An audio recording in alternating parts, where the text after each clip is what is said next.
Hello, and thank you for listening to the LAAGCast. This is episode 13, the super spooky, scary episode. How? How is it super spooky and scary? Alright, I'm lying. I'm Sam, your host, and with me are my co-hosts, Will and Max. Hey guys, how's it going? It's going well. I just want to say right off the bat that Sam does not represent the views of the entire podcast. The rest of us wouldn't lie to you for no reason whatsoever. That's episode 13. That makes more sense. I did not get that. Normally I wouldn't interrupt, but it's like, come on, man. Egg on our face, man. All right, start the recording over. I mentioned episode 13 before I said the super spooky, scary episode. You said it, we just missed it. You threw us off, man. I know. Threw us off. From left field, totally. That's what I was going for. Well, what's the stupidest thing of the week besides us? I heard about this wedding that happened, or did it? Well, and how'd you hear about this wedding? From you, actually. Oh, no. Well, actually, we heard about this from the New York Times, which was unfortunate because that's not the way we were supposed to learn about the results of this wedding, because it was the wedding of Batman and Catwoman. Yeah, so how did this get leaked? I'm not... I guess they leaked it to the press in order to avoid other leaks coming and spoiling it, because other major comic book storylines have been spoiled by, like, advanced copies going out. The comic book stores the night before will post stuff. So, yeah, that's their excuse, is that they send the stuff out in order to, subvert that. But wait, how would leaks prevent leaks? Isn't that like trying to fight fire by lighting fires? I guess the logic is that if it's going to happen either way, you have the choice to control the narrative or not. I mean, I guess. But fighting fire with fire does work, Sam. Now that said... Now, the writer was upset Yeah. on social media, but Tom King did say that issue 50 was only the middle of the 100-part story he's telling about the relationship between Batman and Catwoman. Oh, great. They're actually going to get married at the end.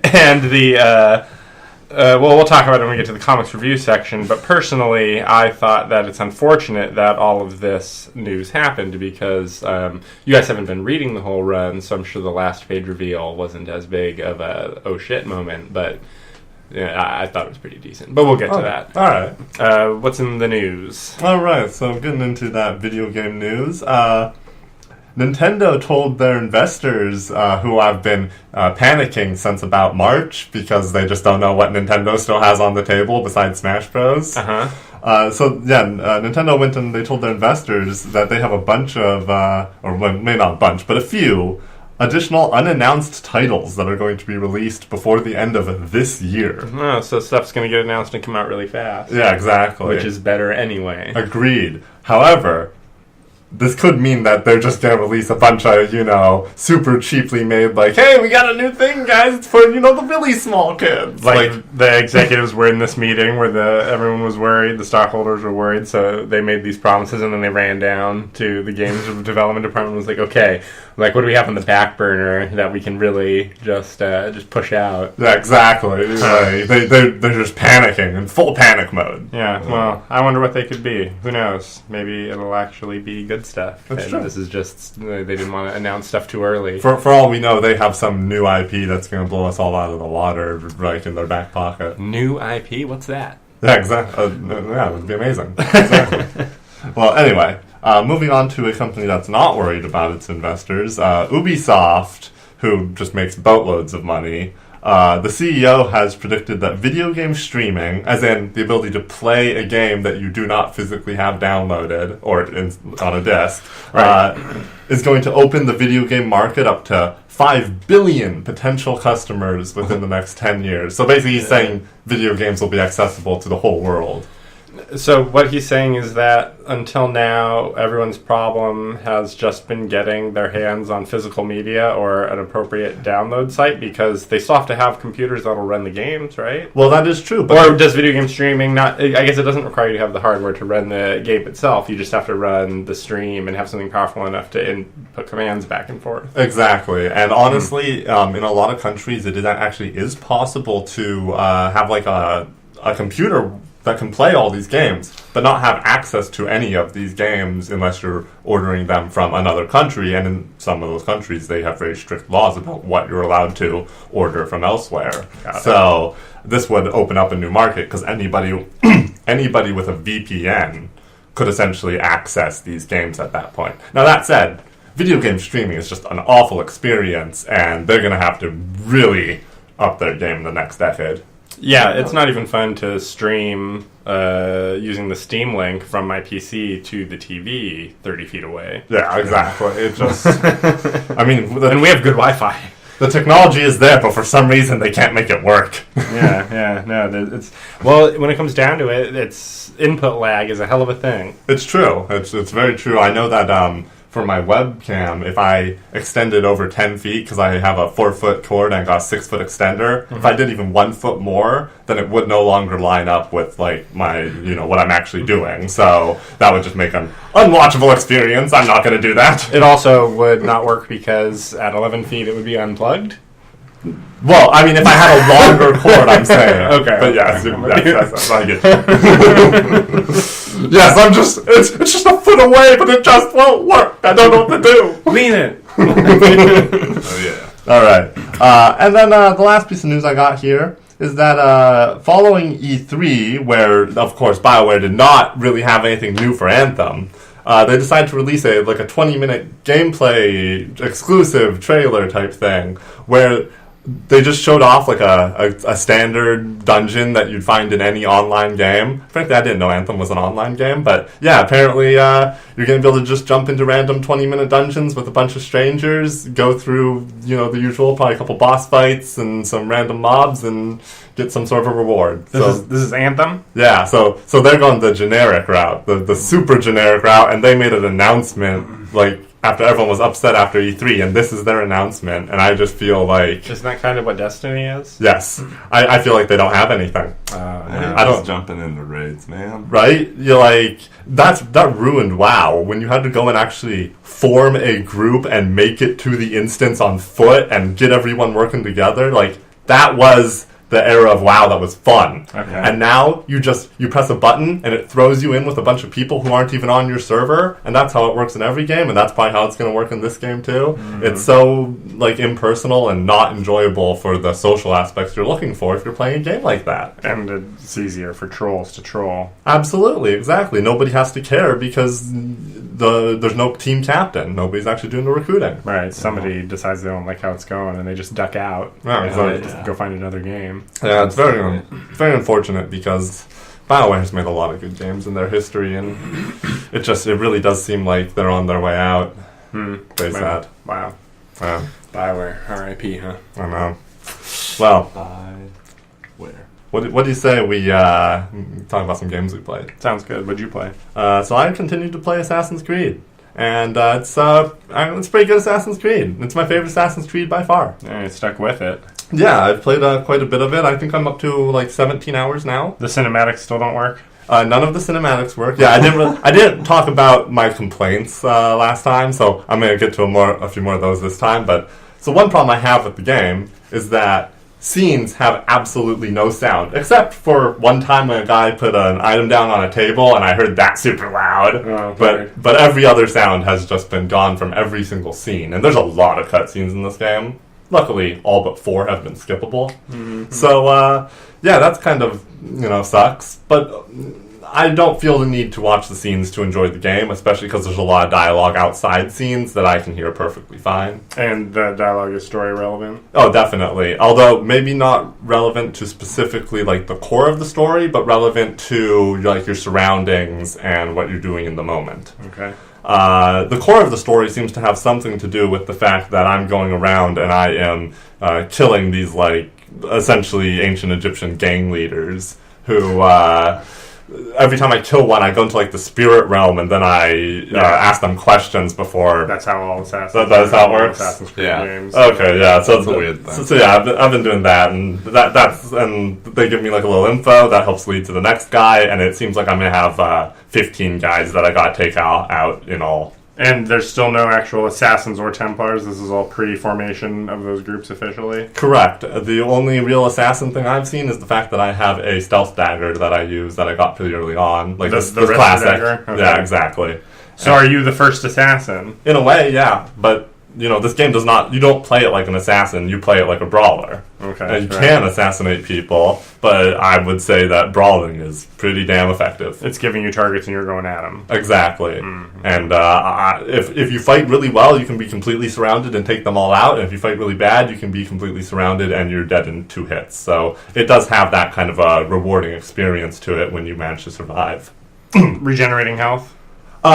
Your health will regenerate up to... So you have 3 bars of health. If you get reduced a bar, you can't go back into that bar. So if you go down to 1 bar and you're still in a fight, you won't regenerate to 2 bars, but you will regenerate to 1 full bar. Right. So, and then outside of fights, you'll regenerate back to 3 full bars. Although, I played a good 8 hours of the game using a cursed weapon that gave me permanent 1 bar of health. So I pretty much play the game like I only have 1 bar in general. But the weapon's powerful. Oh, the weapon was amazing. 3 times damage on everything I did. So, for instance, I had this weapon on me during a part of the game where I had to run through a bathhouse and use my fists, and they weren't very strong, so the point is to sneak. But I did not sneak. Because my fists were 3 times as powerful, I just beat up all the guards in their full suits of armor with, wearing nothing but a bath towel. Nice. Yeah. And so, Eastern Promises. So, things about this game that I like. Okay. I like the bows. Because you got your regular bow where you pull back the string, you fire. You got your bow that fires multiple arrows. You got your sniper bow that zooms in and it's just, you don't have to pull the string back because it does it automatically. So you just press the button and fires really quick. Nice. And then you have your machine gun bow where you just go pop, pop, pop, pop, pop, pop, pop, and they just keep firing. And that's one's really funny. Oh, that's weird. Yeah, right? Like, I'm just cracking up. It's like they needed to get a machine gun in this game, but it's all bows. So they just did it. Ancient Egypt. Yeah, exactly. And the thing I hate the most about the game. Oh, here we go. Investigation. Hot take. Yeah, exactly. Investigations. They make me go to these areas where I have to interact with a few certain spots in the area in order to learn what I need to know.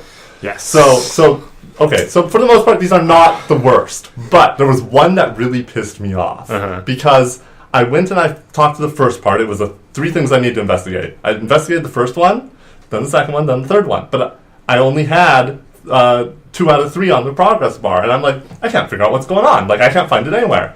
Eventually, I realized that the one I interacted with first had to be interacted with last. Oh, that's annoying. And it took me 10 minutes to figure it out, and I was super pissed at that point. Now, in these investigations, you're confined to a specific area? Yes. Now, do you have some sort of zoom in assassin vision? No. No. How are you finding the clues? It's just prompts that pop up? Yeah, when you walk next to them, a prompt pops up. Okay, because I was just... Have you ever played any of the Arkham games? Yes. How similar is it to the investigations in that game? It's like a really, really dumb version. Fair enough. Yeah, they did it worse. That's interesting how they've lifted so much from that franchise now. It's true, but they're just not doing good with it, really, except for the things you meant, like the combat system's obviously better than previous Assassin's Creed. I actually kind of find it funny how Ubisoft games and Warner Brothers games are really similar in a lot of ways. Those 2 companies are constantly just trading ideas back and forth. Yeah.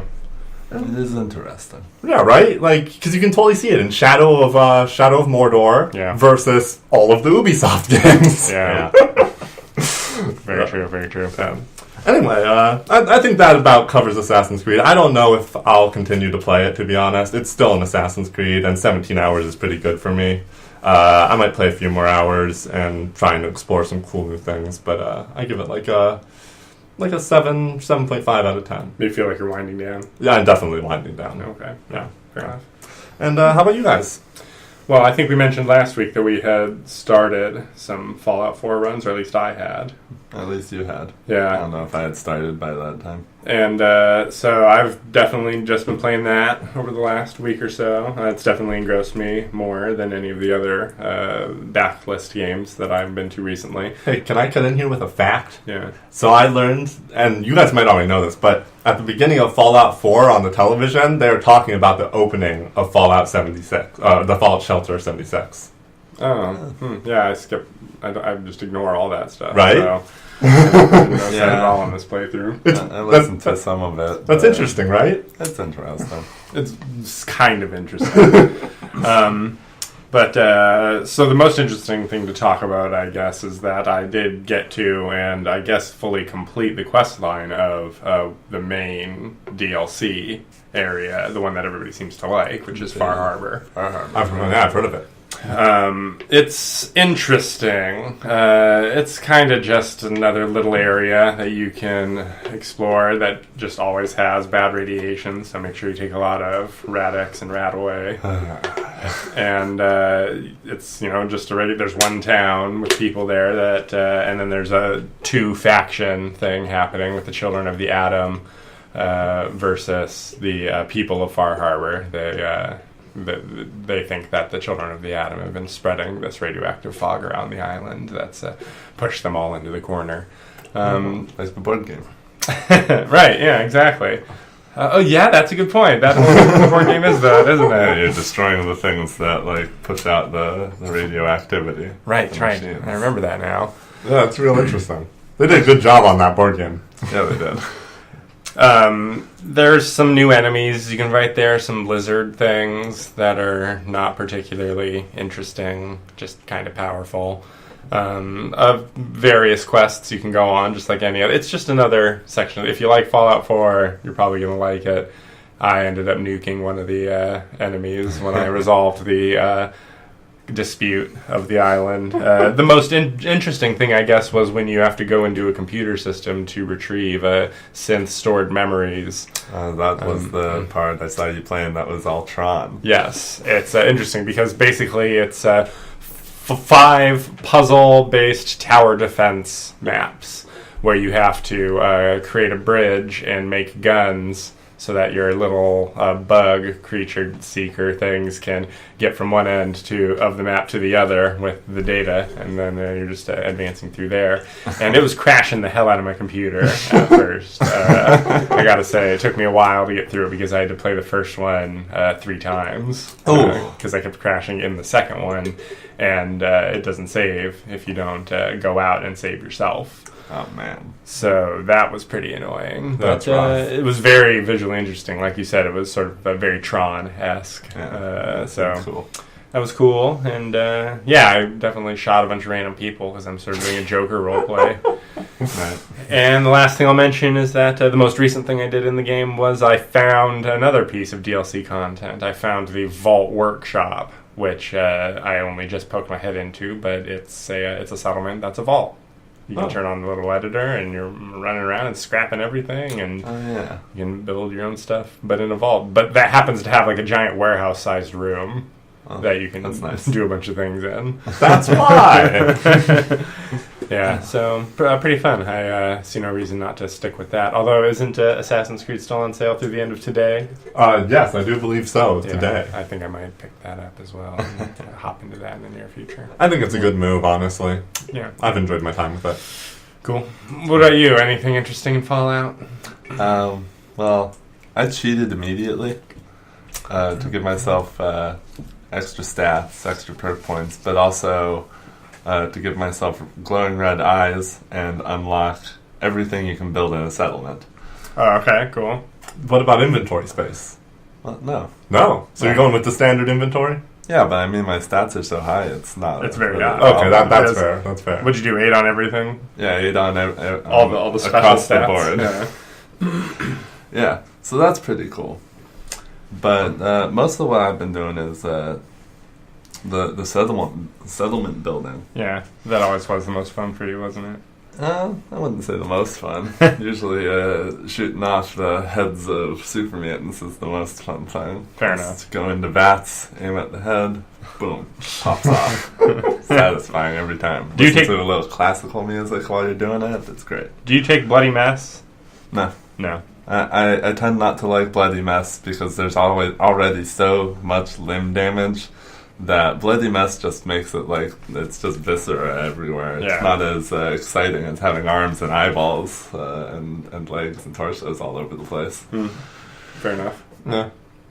Though the damage boost is pretty good for Bloody Mess. Building anything interesting in your settlement? I am trying to gear up to a robot factory so that I can have a robot town. So I've been doing stuff towards that end. But also there's things I didn't realize the game even allowed you to build. Maybe you can't, maybe it's the mods, but I don't think I added any new ones. Like barber chairs and guard posts. No, those are mine too. Soda mixing things. Yeah, do you understand how manufacturing works?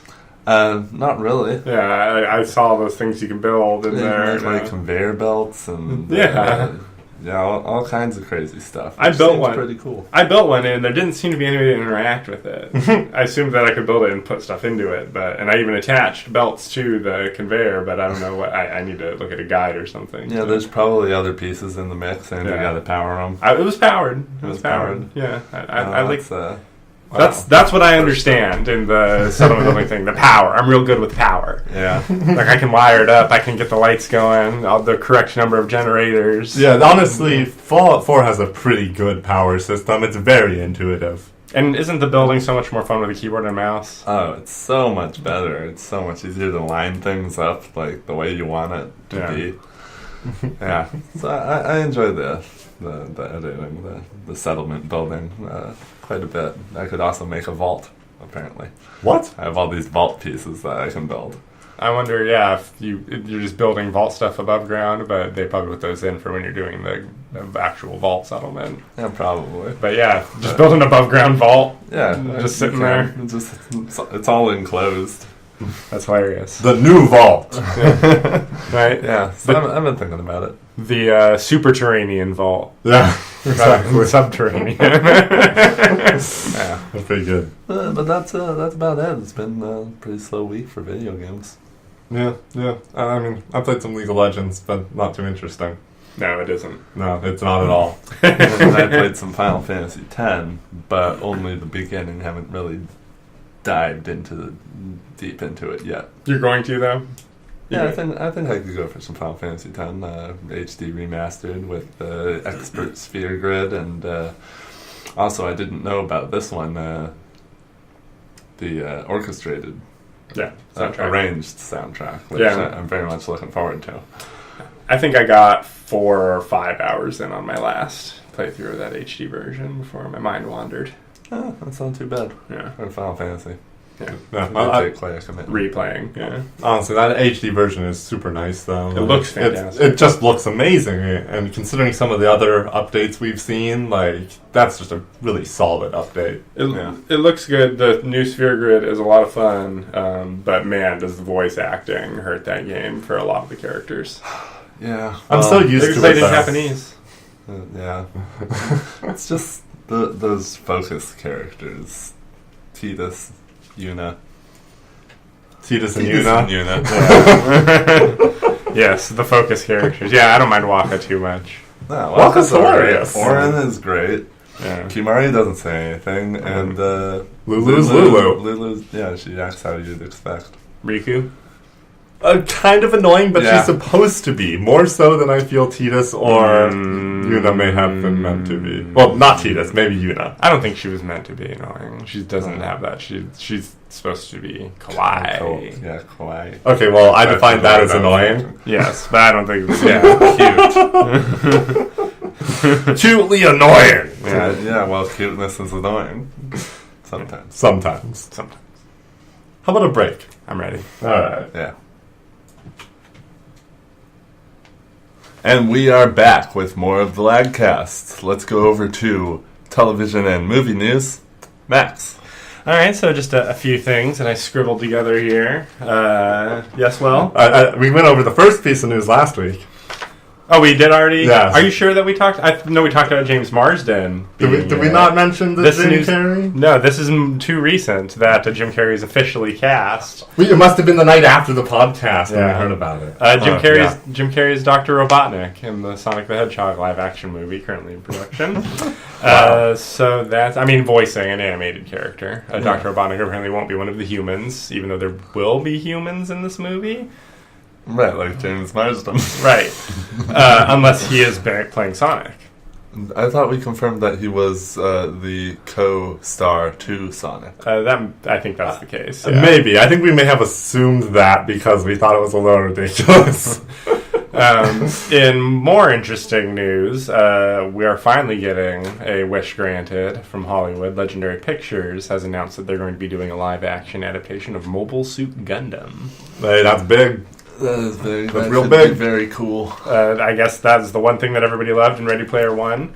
So that's the thing that they threw in at the last moment. And coincidentally, have you read Ready Player One? Did either of you? No. In the book, Gundam isn't in it. The mech they use in the book is Ultraman, another famous Japanese giant, actually a giant superhero, I believe. Mm-hmm.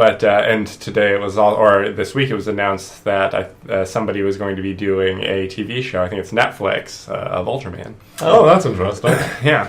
Yeah, Gundam. Wow. I saw one guy I follow on Twitter who's the biggest anime fan I know and loves Gundam. He saw that Gundam was trending and he's like, oh my god, Gundam's trending, why? And then he went and he read and his response was, no! Because it was the Ready Player One thing? Yes. Yeah. Hey, that's whatever gets us there. It's a cool clip. Like a cool 15 seconds of Gundam. It looks awesome. Yeah, that is the thing. It looks awesome.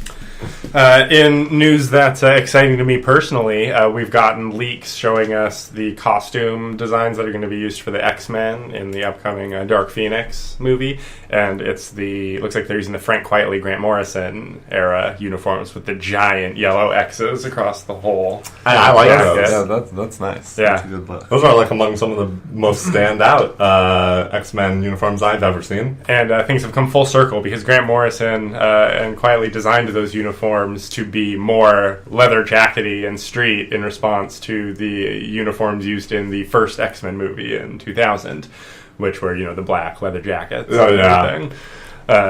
Which kind of almost didn't look like uniforms. It looked like they all showed up in their own clothes. Yeah. But it was, full circle. And finally, Venture Bros is officially coming back on August 5th of this year. That's like a month away, guys. Yeah. Or 2 months. I know. 2 months, but there's a trailer. It's big news. That's 1 month. It's July.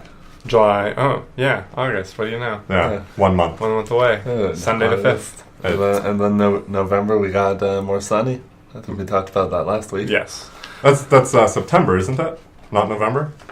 I'm pretty sure it's in September. You might be right. It might be September. So we're going to have a lot of shows. Refer to the episode where we talked about that for the exact date. I'm 99% sure. We're going to have some good stuff to watch. Yeah, definitely. You found some real news. I was striking out. That's what I had for news. I didn't even see the Venture Bros thing. Did anybody watch any movies? No, but speaking of Always Sunny, have you seen any pictures of Mac lately in the news? Because he has turned into a buffed up, like really, really buff dude. No way. Oh yeah. Oh man, that guy is dedicated. Mm-hmm. Yeah, that's funny. I mean, it is his show, his baby. So, something to look forward to.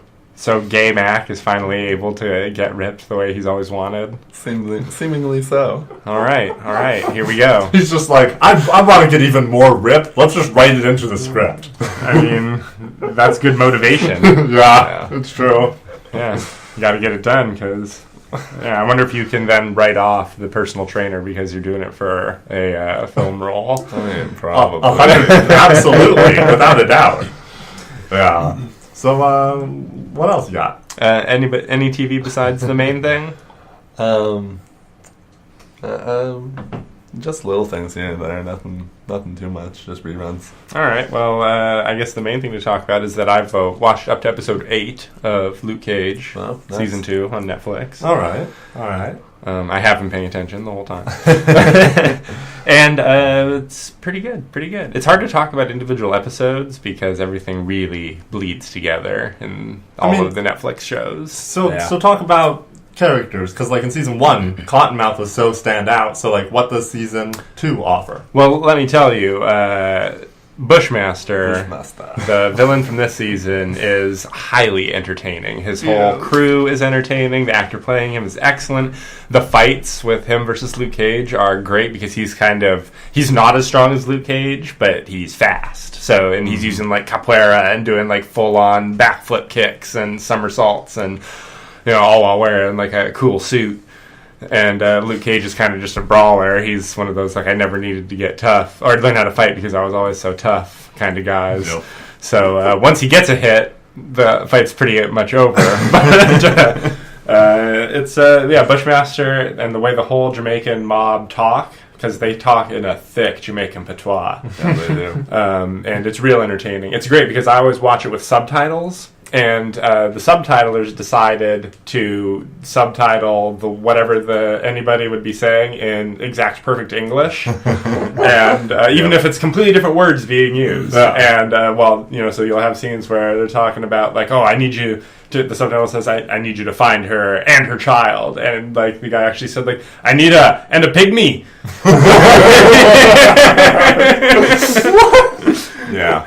It's fantastic. It's a translator. And the show honestly should be called Luke Cage and Misty Knight, because I think Misty Knight's actually on screen more than Luke Cage. It sure feels that way a lot of the time. It does feel that way. Which I don't... Like, I can't blame that on her scenes not being entertaining or slow, because her whole plotline is a pretty solid, like, cop show thing happening alongside the superhero show. Right. It's exactly a cop show thing. That's kind of why it bores me a little. Nothing to do with her. It's just the cop show setting. The cop show set. I mean, I love that kind of. I love police procedural, so I'm definitely eating that up. A lot more than a lot of the the lawyer stuff on Daredevil or the drinking and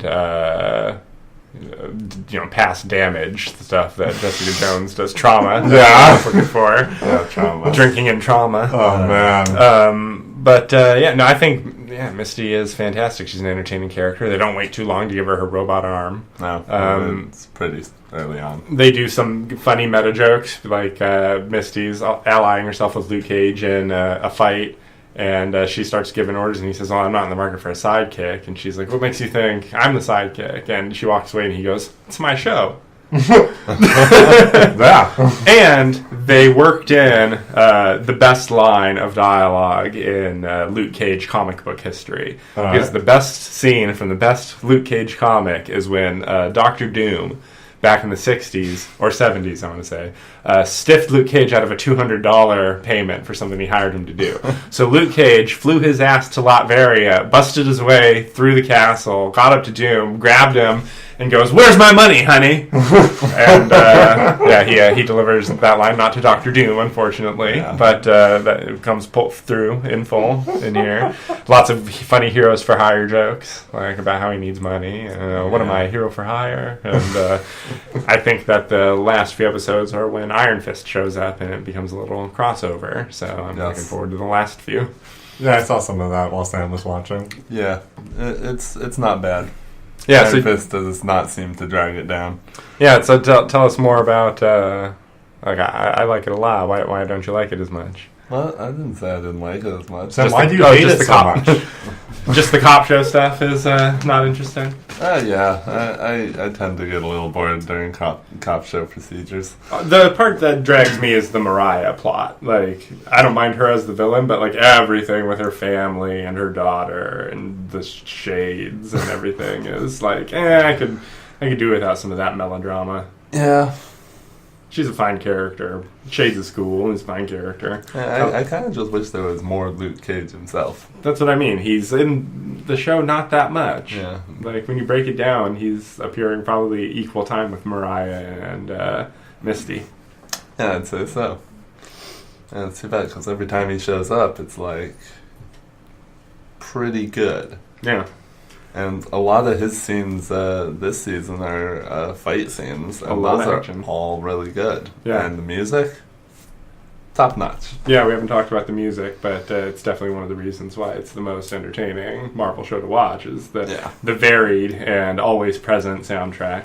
Yeah, exactly. Yeah, they're almost never just letting scenes drag with nothing. I mean, a few of them, the cop stuff, some of the Mariah stuff, it's just real talky. But yeah, Luke tends to have music accompanying him whenever he's doing anything. Yeah, and it helps so much. There should always be a soundtrack going on. Yeah, and it's my kind of music, not your kind of music, and it still makes the show so much better for you, which just shows how important the music is. It does get overindulgent sometimes with the way that they'll show us like a whole performance from a person playing at Harlem's Paradise. Yeah, that's what I'm enjoying. Yeah, I mean, I don't mind it. I like it. It's good music, but it's like, oh god, these shows have so much time to burn. Just make them 8 episodes. That's the only good thing about Defenders, is that it was 8 episodes and they had no time to waste. That is pretty good. And that's the only good thing you can say about that. But what can you do? And we haven't mentioned Reggie Cathy, who passed away recently, as Luke's father, who's also very good. He gets to be real grandstanding. Yeah, well, sometimes instead of flashing back to performances, it's flashing back to him giving a sermon, and that's always good. Yeah, he's a fiery minister. Yeah, exactly. So I think he's good. You kind of believe the relationship there. They're really going for it. That's true. Yeah. Indeed. And they got rid of Rosario Dawson pretty early. I was really surprised about that. But she's kind of gone after like episode 3 or 4. Who? Rosario Dawson, she plays Claire, Luke's girlfriend, the girl who's in all of the shows. She's the Nick Fury of the TV universe. Right, they do just kind of write her out early on. Yeah, she writes herself right out. How odd. So, next week I'm sure I'll have finished it and I'll have final thoughts. And then we'll watch something else so that we have more to talk about. Yeah, we will need to. Indeed. Lots coming up around the corner, though. Yeah. As we have just mentioned. Yeah, pretty good. So, anyone to watch anything else, or shall we get on to some ratings? Let's move on to the ratings. All right. Once again, I have a choice. 2 lists for you to choose from without knowing who's on it before you make your choice. First is The Doctors. Next is 3 main characters who we haven't ranked. The Doctors. Alright, let's do the It's Doctors. time. It's time. What's it been, 10 weeks? It's been a while. We always have something else. But, so, the first Doctor we're going to talk about is Dr. Beverly Crusher. Commander Beverly Crusher. Beverly Crusher. Beverly Crusher. I'm honestly oh, wait. Yeah, we mentioned that we hadn't done her. That's why I'm thinking about her. We ranked Pulaski. Yeah, But Pulaski. never as an extra. Yeah, we ranked Wesley. But we haven't ranked the mother, Dr. Beverly Crusher. Who is a fine character. She's fine. Yeah, it's just they don't write her very interesting, so she doesn't get to be very interesting a lot of the time. All her episodes, the ones not aren't about like romance plot lines, which tend to drag, are pretty good. If they're like science and medical based, she does a good job. Nobody can say she doesn't. So that's true, but she's always a kind of a good character, but never the standout character. Yeah, I mean, in season 1, you could tell they were kind of laying the groundwork to have some sort of like tension between her and Picard of one kind or another, and then they kind of just dropped that pretty early, which kind of removed, I guess, one of their pre-planned dramatic angles, and then after that, there's very little that you can do with her dramatically without having it be in a straight, like, she has to solve this problem sort of setting. And then Wesley leaves the show too, so. Well. She's a good doctor. I'll give her that. Like, when a problem comes along, I feel like she does the doctoring really good. Yeah. I mean, we have no other evidence suggesting that she isn't highly competent. Yeah, so, exactly. But as a character, I can't rank her too high, unfortunately. I think she is in one of the worst episodes. Which one? I think of Sub Rosa. The one where she gets down with a ghost that also romanced her grandmother. Oh, God. Yes. No. Right. No. Yeah, that one is one of the very, very worst episodes. So probably ranking in the second half. Now keeping in mind that this is a pretty top-heavy list at the moment, I think that the person that I want to start ranking her against is Commander Deanna Troi. Is she better or worse than Deanna? I think I gotta go with worse here, and I'm just going off the gut. I can't substantiate that with any claims. I am gonna say that I prefer the Doctor. I also prefer the Doctor to Troy. All right. So looking a little higher though, is Crusher better than Lieutenant Malcolm Reed from the Enterprise? No. So that's a solid in right there, coming in at the new number 34. Look, Troy is getting crushed by both Crushers. That is funny, huh? Yeah, split the difference there. All right, next is an interesting one to talk about. It's the newest Doctor of the franchise. Unfortunately, he was killed, but it's Dr. Hugh Colbert from Star Trek Discovery, Stamets' husband. I feel like I liked him. He was fine every time we saw him. He was, but I feel like they didn't do a good job of introducing him early on or giving him much to do throughout. You don't know about him, I feel, for at least a few episodes in. Yeah, they messed up, I think, killing him because they didn't give the audience enough time to get to know the character first, and they did that with a couple characters because they did that to the security chief, too. Yes, they did. Which, it's such a weird decision, but if you're going to do that, do it with one, but the way they set it up, it basically just makes you not want to get attached to anybody except for Burnham, Saru, and whoever happens to be the captain. Right, maybe Stamets. Oh, yeah, Stamets. He's going to stick around. He kind of really is supporting cast. He is supporting cast. Full and full. Yeah, full and through. And it's unfortunate. Yeah, it's too bad. I feel like if they gave him more, he could have gone higher on this list than he's about to be placed. Yeah, he's probably going to go pretty far down. Looking at the list, and I have to ask if we think he's better or worse than Neelix. He's probably better than Neelix, because Neelix can get pretty annoying. Neelix has more negatives, that's for sure. Yeah. What about Dr. Pulaski? I definitely like Dr. Pulaski better. Alright, I can agree with that placement. Alright, so that's Dr. Hugh Colbert. Yeah, that works with me. I like Neelix more, so this is good. Last, scroll back at the list, because we're talking about the holographic Doctor. Ooh, the Doctor. The Doctor. What's his name?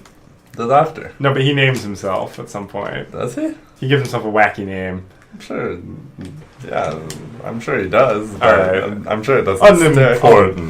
Yeah, it is unimportant. Who cares if he has a name? He's just a hologram. He's the Doctor. The Doctor's his name. So, the Doctor, Robert Picardo. Robert Picardo, the best character in Voyager. Yeah, I think I agree with that. I can't disagree with that. And yeah, he ranks real high up there. So who is the next highest person on Voyager? On Voyager, is it Tuvok at 20? Yeah, it's got to be Tuvok. Tuvok. Yeah, I think we didn't rank 7 of 9 higher than Tuvok. Yeah. Good. The Doctor was an interesting spin on the learning humanity thing because he needed to learn different lessons than Odo or Data or even Spock. Yeah, for sure. His issue was like a freedom issue a lot of the time. Like he had to fight a lot more for himself than a lot of the other characters. Right. That's true. He didn't have any rights. Right. He got himself some rights. And when they do finally write the mobile emitter into the story, it's so great. It is. Oh, yeah.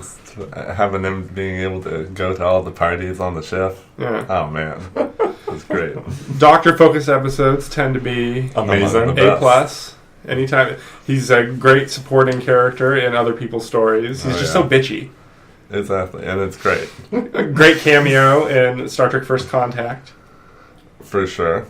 He gets to interact a lot with Barclay. Yeah, that's true. And he even makes Andy Dick halfway palatable in the episode where Andy Dick is the more advanced holographic Doctor. That is a creepy episode. Yeah, really. That's the creepy one, right? And that's not the creepy one. That's one where like the ship splits into 3 parts. The Experimental Federation ship that's been kidnapped by Romulans. Oh, right. And the ship can like separate into 3 battleships. Right. And God, and what the emergency command hologram? How funny is that? When he does that? Oh yeah, amazing. He might be one of the best comedy characters in Star Trek history. Definitely, top 3 for sure. Yeah, he does all around great performance every time. All right, so where I'm looking for the holographic Doctor to start ranking is number 6, Spock. Ooh, that's interesting, because, I probably do rank him above Bashir, so I think that's a good start. But Spock is hard. I rank him above Spock for the fact that if you took the Doctor out of Voyager, what you're left with loses a lot of its heart. Yeah. Same thing for the original series. You Spock. take Spock out, it loses a lot of its heart. Yeah. But the original series would still be very good, whereas Voyager would probably suffer demonstrously. All right. Yeah, I think I would actually be okay with putting him right above Spock. Not better than Worf. Not better than Worf. Who, and I gotta be completely honest, guys. Like, I don't even know if I'm super comfortable with Worf under O'Brien. Asterisk? I'm asterisking Worf. Yeah, I know when we that come feeling. back. I know that feeling. Because we may want to have. Yeah. Worf and O'Brien. All right, coming in high at a new number 6 is the Doctor. Oh, and what a title! all these titles and names, and then you just got the Doctor. Like, that guy is the shit. Oh man, yeah, my buddy's gonna give me a hard time for ranking Spock number 6 or now 7 on this list. Well, for what it's worth, I very much doubt there are many other characters Who are gonna go this high? who are going to beat out Spock. Well, I think that there's one certain Cardassian Taylor who might contend for a pretty high position, but that's a story for another list. Right. God, you're right. That's a particularly hard one to place. There's some, especially DS9 characters, that they toe the line so well that they're going to be very difficult. There are DS9 characters yet to rank, it's true, that are going to go pretty high. Yeah, Max, we need some ratings where it's just 3 characters that we're all going to hate, like the one lady from DS9. Bottom shooters. Who's the one lady from DS9? Oh, God, who's the religious one who's... Oh, Kai Wynn. Yeah, Kai Wynn. But she's a great character! She is! Because she does such a good job of being an evil woman. I thought you wanted bad characters. No. You mean you want some more villains. I mean, I want some people that you dislike, even if they're doing their job. Alright, so Kai Wynn, Q, and somebody else. Yes, maybe we'll do that on the next LAAGCast. Anyway, how do you guys feel about a break? Sign us out, Will. All right. We'll be right back. Yes, and we are back with the Transformer of the Week. What do we got?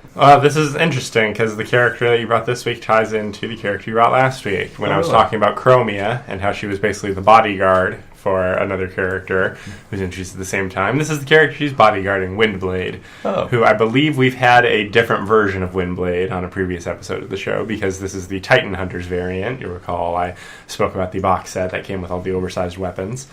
So this Windblade is much more red than the other Windblade.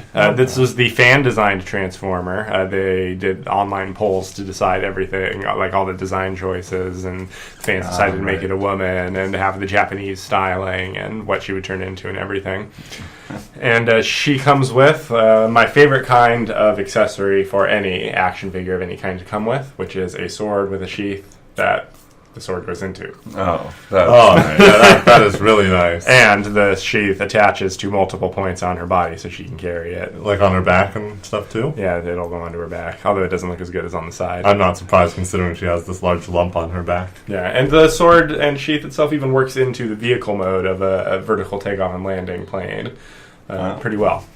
So is it like a giant fin at the top that can slice through things? No, it's like an underneath carriage thing that's kind of underneath the whole dealie. I get you. Yeah. Almost looks like she's becoming a boat. Right, exactly. A rudder. Yeah, she can land on some snow. Nice. All right, well, how about we get into some comics? Let's get into some comics. You've been reading something digitally this week, Max? These comics actually came out last week, but I didn't talk about them because we had so many comics to talk about last week. The stack. But the ones I want to talk about are the second issue of the Dark Souls comic, The Age of Fire. Came out by Ryan O'Sullivan, drawn by Anton Kokorev. And it's interesting. I didn't notice the little disclaimer here in the first issue where it mentions that the story in here is purely designed for this comic and may not match up with all events from the game because they didn't want the fans getting too nitpicky. They're going to anyway. This issue is pretty good, though. We basically saw a thing from the games that we'd heard about, which is the army of Silver Knights marching into the realm of the Chaos Witches to stop them from trying to use dark magic to ignite a new first flame. And getting into a fight with the demons that they lose and get all their armor charred black, and that's the birth of the Black Knights that are basically the most iconic enemies of the series, I would say. Definitely. When you start that game, if you make it past the first boss, you're getting murdered by the Black Knight. Yeah, he's there.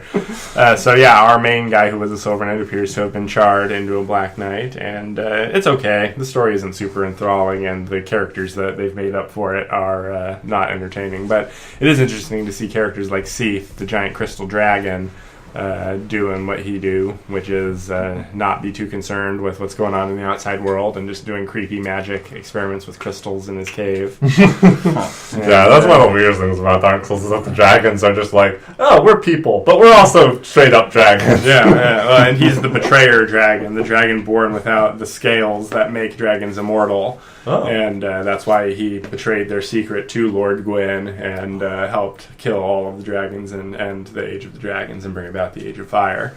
Wow. So, that's a lot of good lore. Man, Max, sometime we should just record all of the lore of Dark Souls and make our own video. I mean... competition! Yeah, there's a lot of lore videos out there, but it would be fun to do. Yeah, exactly. For us, at least. Yeah, exactly. The other thing that I got digitally was the third issue of The Prisoner by Peter Milligan, drawn by Colin Lorimer.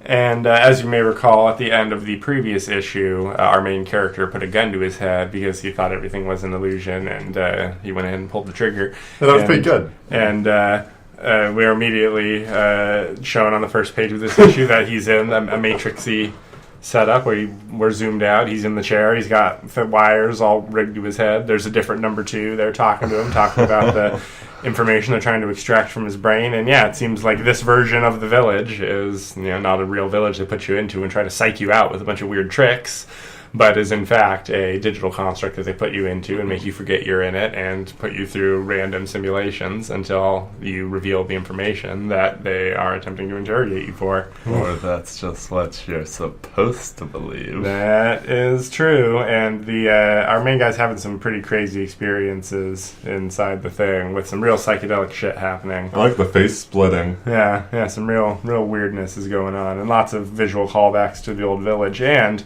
it looks like in between sessions he gets wheeled into a room with a bunch of old farts in wheelchairs who I guess are other village inhabitants, and one of these guys is drawn to look a lot like the original star of The Prisoner. So I'm wondering if it's going to turn out to be the original number 6 here. So and then the other cool visual we got in this issue was that he swims down to the bottom of the lake in one of his experiences and finds the place where those white ball things are grown, I guess. It's like a weird alien dungeon thing, and they seem to be growing out of the roof. Ugh. And there's all sorts of weird files and text documents around, and it's just some real good weird shit.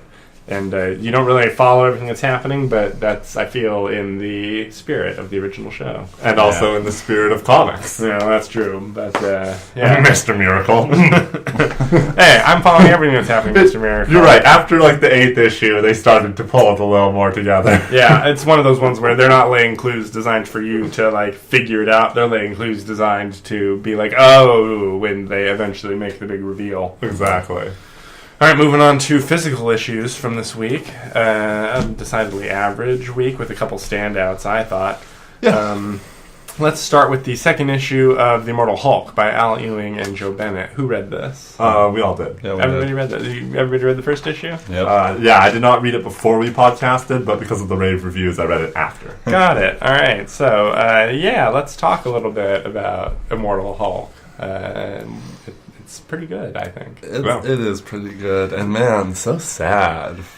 Oh man, I mean, just everything with Bruce Banner. I know. And having been dead and coming back a little less. It's so sad. Yeah, it's interesting, all the plot dump that we got in this in terms of what's going to be going on in the series, in terms of him losing a lot of his intelligence and the Hulk, I guess, gaining a lot of intelligence. Or he's just been gaining a lot. He's one of those Hulks who's gained a lot of intelligence over time, and now it's just because of the death thing, Banner's gotten so far down that he thinks the Hulk might be stronger. And so he's manifesting this version of the Hulk because of his own belief. It's possible.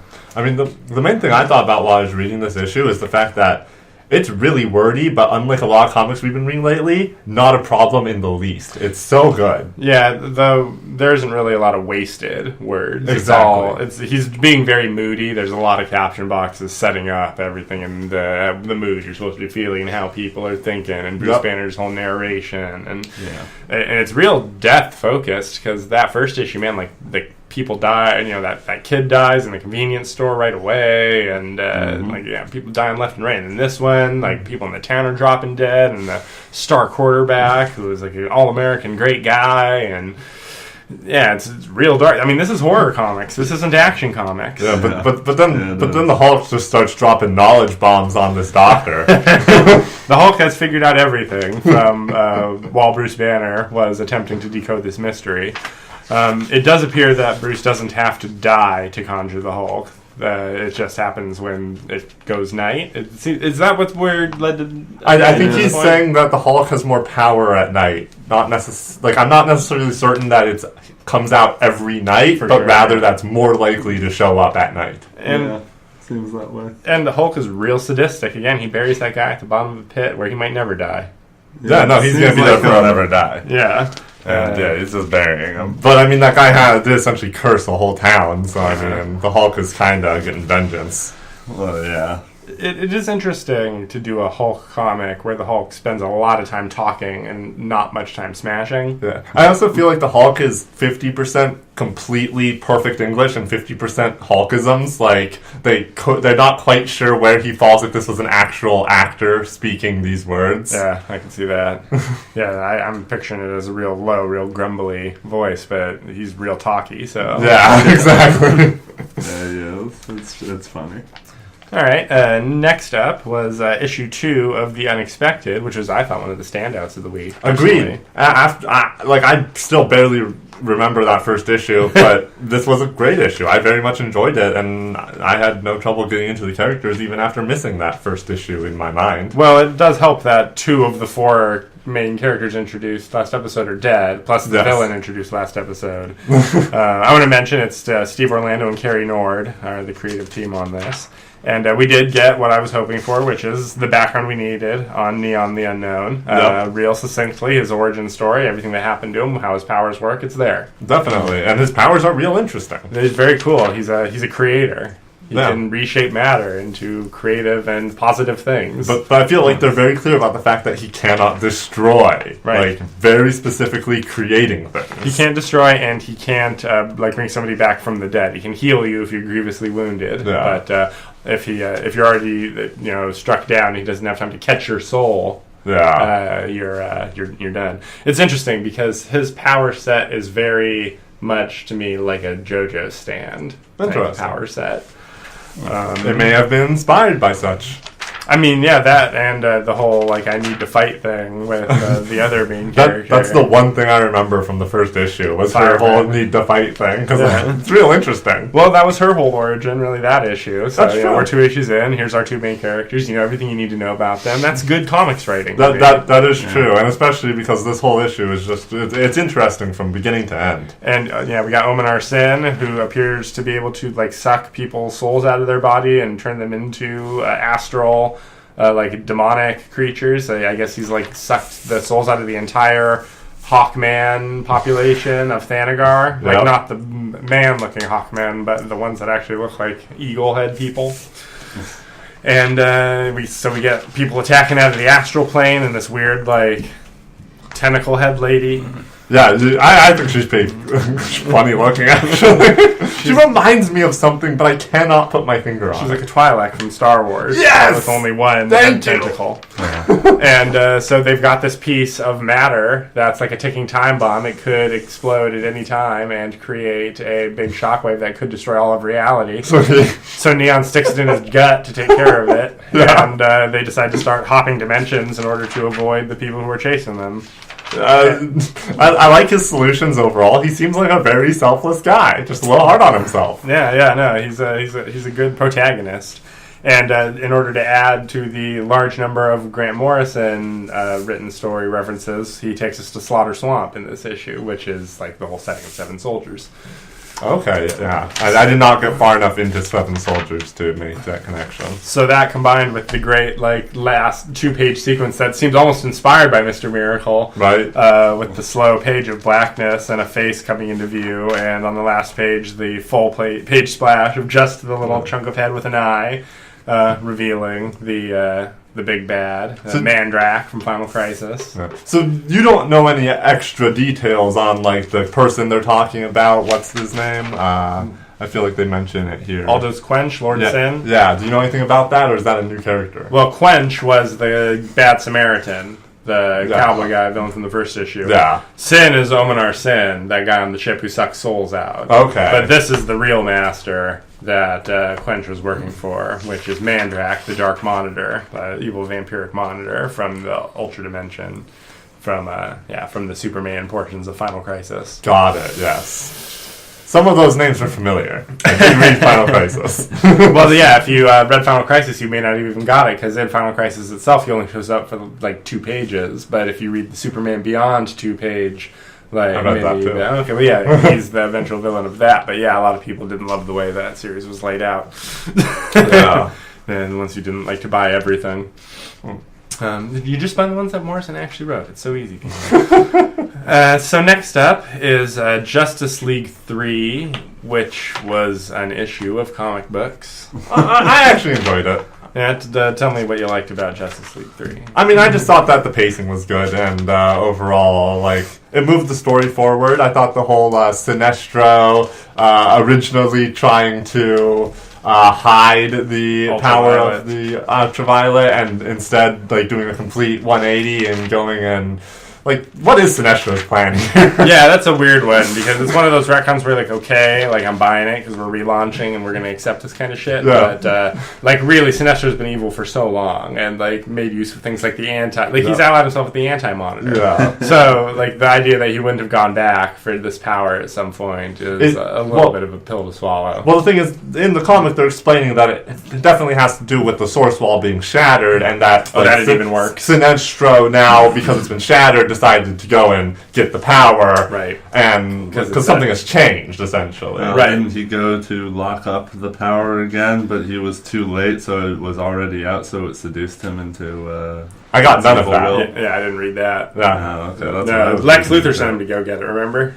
Oh, yeah, that's true. I forgot about that. That was really interesting. I thought my favorite part of the issue was the reveal of somebody stowed away on Hawkgirl's little ship, and then we get the super creepy full-page splash of really, really weird-looking Joker with a chainsaw. I like it. This was the page. Yeah. Like, look at his face. Yeah, that's like it looks like almost it was designed to be a cover. Yes, exactly. Like it's drawn in a different style than the rest of the book. Just wait. This is going to be a cover of a different issue. It's the prelude.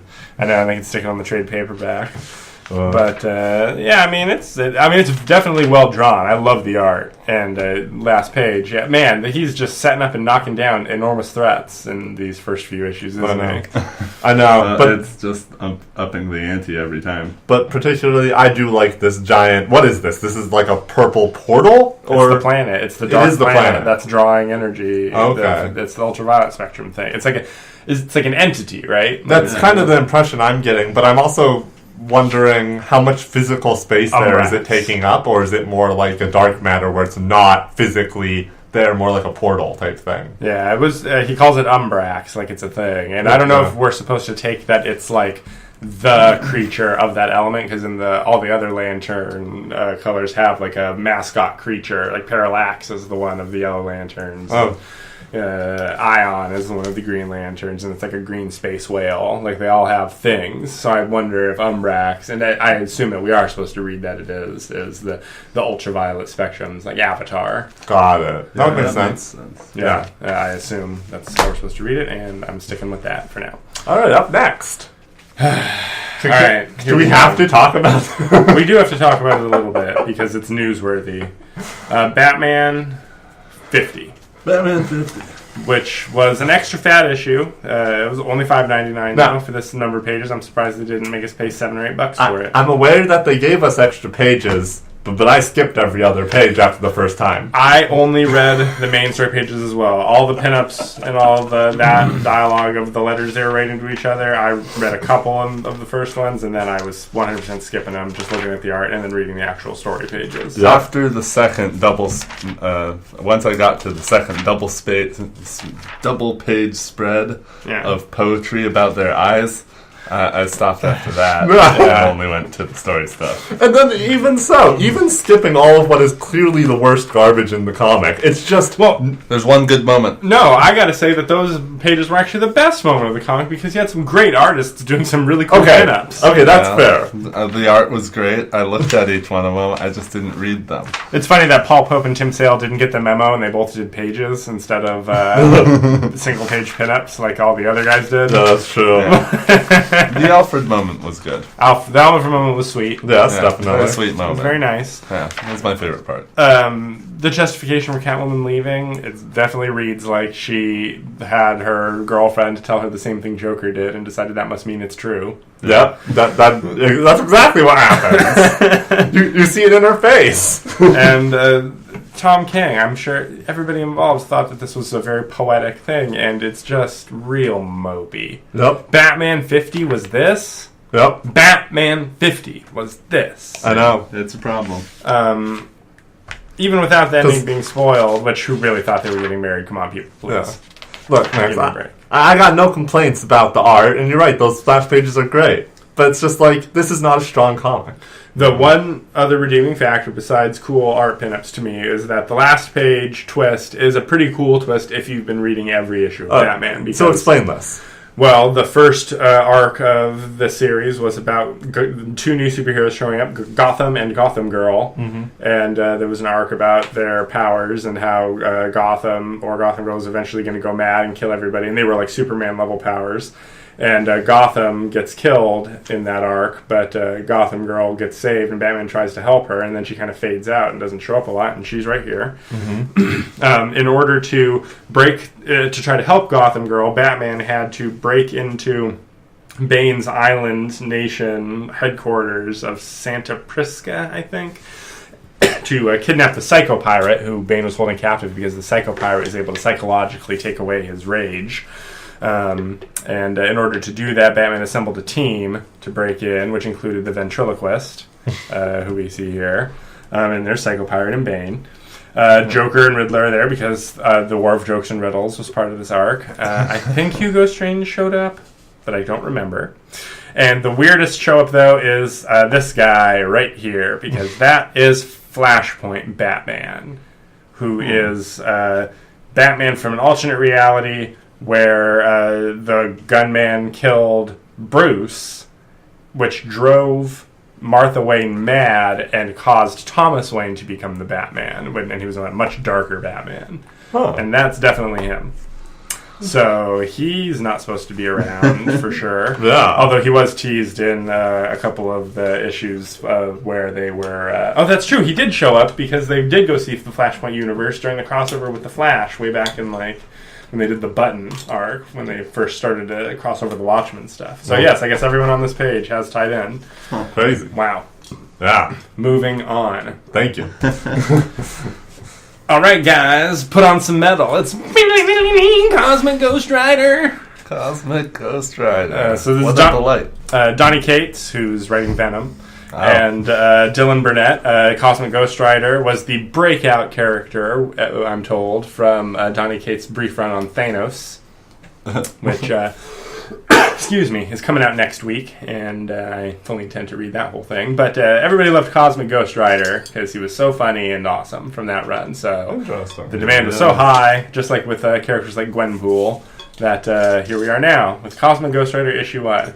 What did you guys think of Cosmic Ghost Rider? I thought Cosmic Ghost Rider was really enjoyable. I picked it up randomly and started reading it, and I was just going to take a glance to see what it was, and it dragged me right in. And I thought it was a wild ride. Yeah, and let's get the big thing out of the way, which is that Cosmic Ghost Rider is Punisher. Yeah, that's definitely true. He is Frank Castle, and he has some sort of crazy origin in whatever universe he's from. Yeah, and it's good stuff. It's weird how it starts out in Asgard. Well, Valhalla actually, not in Asgard, right? Yeah, Valhalla. He's just nobody can die, and it's just war all the time. But fun war, brawls and So he hates it. Yeah, he doesn't like these guys because they're killers. And Odin asks him why he's being such a bitch, and then says, "I don't really care. Actually, get out." It's kind of odd, actually. It's a very weird origin. Now, I do have one complaint about this comic, which is that it was just last year when we were seeing Baby Darkseid in the pages of Batman Metal and the whatever New Gods crossover they did before that, which resulted in Darkseid being a baby. Because at the end of this, once he's back to full Cosmic Ghost Rider mode, which I guess is a separate personality once he's got Zarathos active. It seems like it, or it's like it changes him in some other way. Yeah, he gets a little wackier. Yeah, and he immediately decides to go back in time and kill baby Thanos. They're doing the kill baby Hitler bit, which is funny considering, the cutscene from Deadpool, for example. And but then I guess he decides, baby Thanos is a cute little monster. I mean, the way baby Thanos just leaps at him to beat the crap out of him, this little tiny baby. Yeah, and you really believe he could. Yes, definitely. Which is almost a funny riff on Incredibles. It's kind of true. Powerful baby. But bringing baby Thanos as a sidekick, as we see on this last page, is, it's payoff for getting baby Thanos again so soon. It's like I guess he's going to be a reoccurring usual character in this. Well, there's no so soon. I would say baby Darkseid. That's why I meant baby Darkseid. Okay. Oh, but he's baby Thanos. This is baby Thanos, and Thanos and Darkseid. Baby Darkseid. Got it. In DC Comics, and this is once again they're mirroring each other. Right.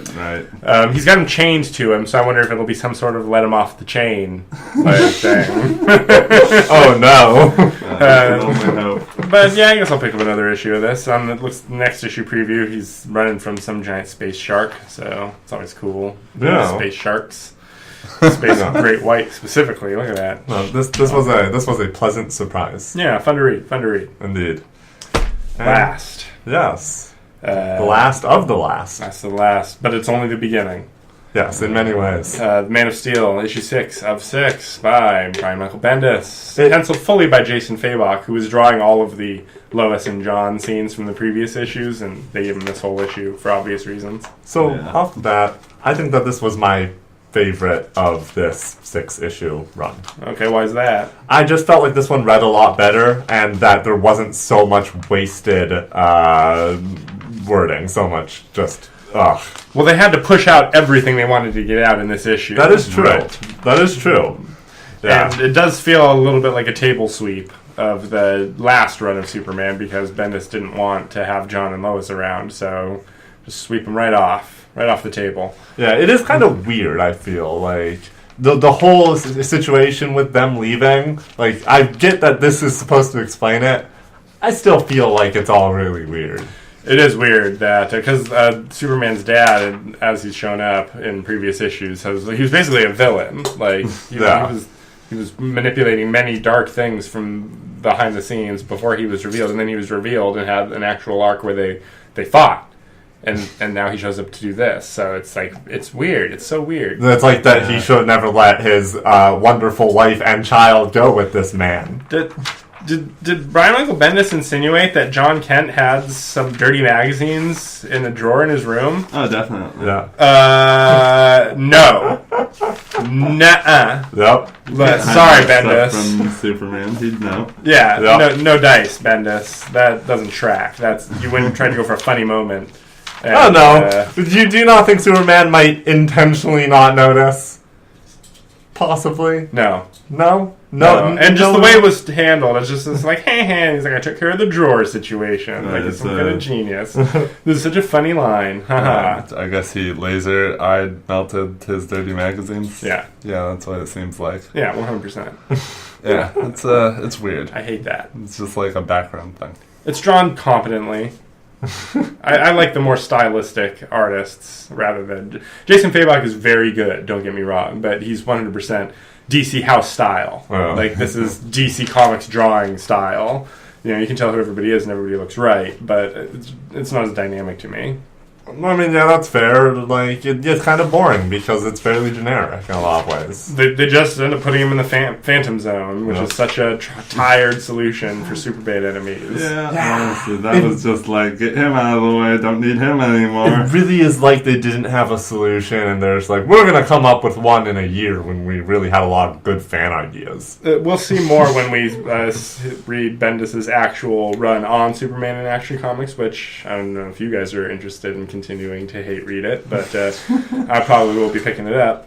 And we'll see. I want to know if this is really a bunch of setup for stuff, or if it was a table clearing and like all this Rokelzar stuff and getting that was all just an excuse to get shit the way he wanted it, so that his real run could start. Pulling the Ryan Johnson and taking a look at the last guy's work and just being like, I'm going to cut all of these to an end. It's almost like full reboot. And usually when a reboot is happening, something is going on that people aren't fans of. But the Tomasi run is so good. It's some of the best Superman comics ever that Bendis has big shoes to fill, and I know nobody's really looking at his situation that way because he's a AAA superstar, and Tomasi is very much a journeyman. He's a worker. He just puts out good issues to little to no acclaim, and it's too bad. So we'll see. Bendis has done great things in the past, but his Marvel stuff has been weak for a while. So far, he's done nothing but disappoint me. Yeah, very much so.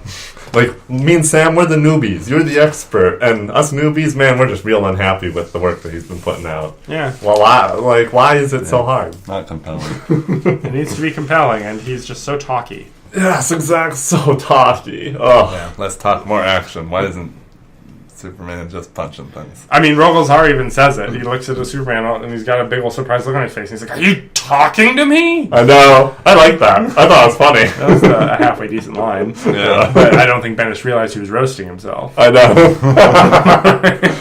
The self-roast is all the funnier. Yeah. Yeah, it's true. Whether or not they are aware of it, I guess.